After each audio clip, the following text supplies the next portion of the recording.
ಇಲ್ಲ ಹೌದಿಲ್ಲ. ನಾ 10,000ಕ್ಕೆ ಮಾಲಕ ಹೊಟ್ಟೆ ಕೊಡು ಅಂದಕ್ರ ಕುಸು ಮಾತಾಡ್ಲತ್ತಾರ ಅವ್ರು ಅಲ್ಲೇ ಒಳಗಡೆ. ಯಾಕಂದ್ರೆ ನಮ್ಮ ಕಂಪ್ನಿ ಏನಾಗ್ಯದಂದ್ರೆ ಆ ಮಟ್ಟಕ್ಕೆ ಹೊಂಟ ನನ್ನ ಗಂಡ ದಿನ ಮಟ್ಟಕ್ಕೆ ಹೊಂಟಾನಂದ್ರೆ ಬಹುಶಃ ಸಾಧು ಯಾನಾರೆ ಮಂತ್ರ ಹಾಕ್ಯಾನ ಇವನಿಗೆ. ಇದನ್ನು ಎಲ್ಲಾರ ಸಾಧು ಆಯ್ತಂದ್ರೆ ನಾವೇನು ಮಾಡೋದು ಅಂತೇಳಿ ಗಂಡಗೆ ಮಟ್ಟಕ್ಕೆ ಬರ್ಬಿಡೋದು. ಮತ್ತು ಹೇಳ್ತಿದ್ದಲ್ಲ ಮಟ್ಟಕ್ಕೆ ಹೊಂಟಳಂದ್ರೆ ಹೆಣ್ತಿ ಎಲ್ಲರೂ ಮಟ್ಕೊಂಡ್ರು ಅಕ್ಕಿ ಎಲ್ಲರೂ ಸಣ್ಣ ಮಾತಾಡಂದ್ರೆ ಏನು ಮಾಡೋದು ಅಂತೇಳಿ ಹೆಣ್ತಿ ಮಟ್ಕೋಬಿಡಲ್ಲ ಇವ.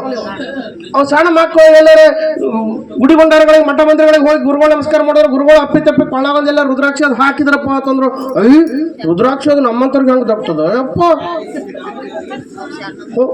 ಕೃಷ್ಣ ಹೊಳೆ ಸನಿ ಅದು ಹೊಳೆಯಾಗಿ ಬಿಟ್ಟು ಬರೀ ಅನ್ನೋ ಕಂಪನಿ ಹಿಂಗಾಗೈತಿ.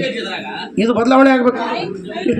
ಇಷ್ಟು ಮಂದಿ ಕೂತಿರಿ ಇದ್ರೊಳಗೆ ಯಾರ್ಯಾರು ದೀಕ್ಷಾ ತಗೊಂಡು ಗುರುಗಳ ಕೈಲಿ ಆಶೀರ್ವಾದ ತಗೊಂಡು ಉಪದೇಶ ತಗೊಂಡು ದೀಕ್ಷಾ ತಗೊಂಡಿರಿ, ಕೊಳ್ಳ ಲಿಂಗ ಕಟ್ಕೊಂಡ್ರಿ, ರುದ್ರಾಕ್ಷ ಹಾಕೊಂಡ್ರಿ, ಕೈ ಮಾಡ್ರಿ 2 3 4 1 2 3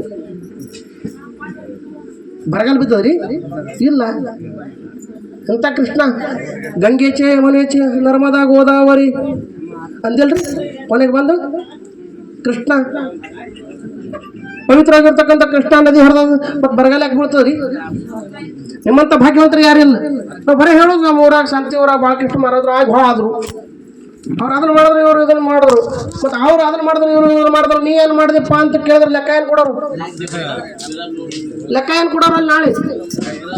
ಮೈತ್ರ ಅಪ್ಪ ಹುಡುಕಾಡಿ ಬಂದಿದ್ದು ವರ ಧಿಕ್ಕಾರ ಮಾಡಿ ಮನಿ ಬಿಟ್ಟು ಹೊಂಟಳ. ನಾನೇ ನನ್ನ ವರ ಹುಡುಕಾಡ್ತೀನಿ, ನಾನೇ ಆಯ್ಕೆ ಮಾಡ್ಕೊತೀನಿ ಅಂತ ಮನಿ ಬಿಟ್ಟು ಹೊಂಟಳು. ಎಲ್ಲಿಗೆ ಬಂದಳು ಅಂತ ಕೇಳಿದ್ರೆ ಮಿಥಿಲಾ ಪಟ್ಟಣಕ್ಕೆ ಬಂದಳು. ಮಿಥಿಲಾ ಪಟ್ಟಣದಾಗ ಯಾರಿದ್ರು ಅಂತ ಕೇಳಿದ್ರೆ ಯಜ್ಞವಾಲಿಕರಿದ್ರು. ಜನಕ ಮಹಾರಾಜನ ಆಸ್ಥಾನದಾಗ ಯಜ್ಞವಾಲಿಕರು ಗುರುಗಳಿದ್ರು.